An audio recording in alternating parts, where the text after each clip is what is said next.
I learned something fascinating today about social media on social media from a number of my friends. I put up a post that talked about flying the flag at half-staff over the White House following the passing of Senator John McCain. I saw some news stories this morning from MSNBC and CNN and a number of credible news outlets that said that the flag over the White House is not flying at half-mast following the death of Senator John McCain. Well, I liked many of the things that Senator John McCain did and stood for, so I thought this was terrible. So I did a screen capture of the White House with the flag all the way at the top of the pole, and I put a post up on Facebook, and I said, if you think we should fly the flag at half-mast for Senator John McCain, here's the phone number to the White House and a place you can email to.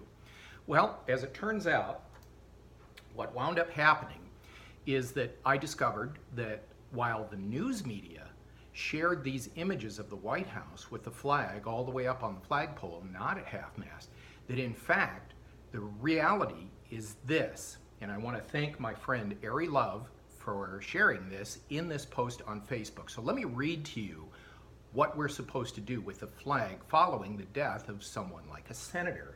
It says, under established traditions by presidential proclamations, the flag of the United States is to be flown at half-staff on rare occasions in the following circumstances. Number 59, on the day of death and the following day for a member of Congress.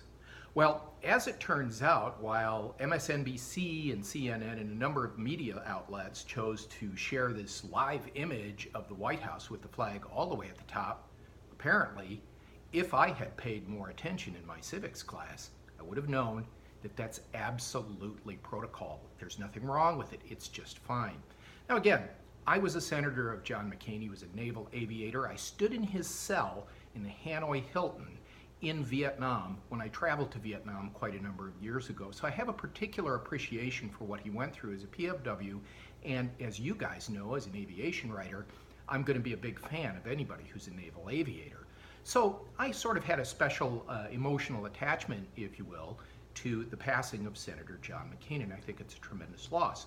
So I thought, well, the president and everybody at the White House should make sure that the flag is being flown at half-mast. As it turns out, they actually did exactly what they were supposed to do, and here's the lesson.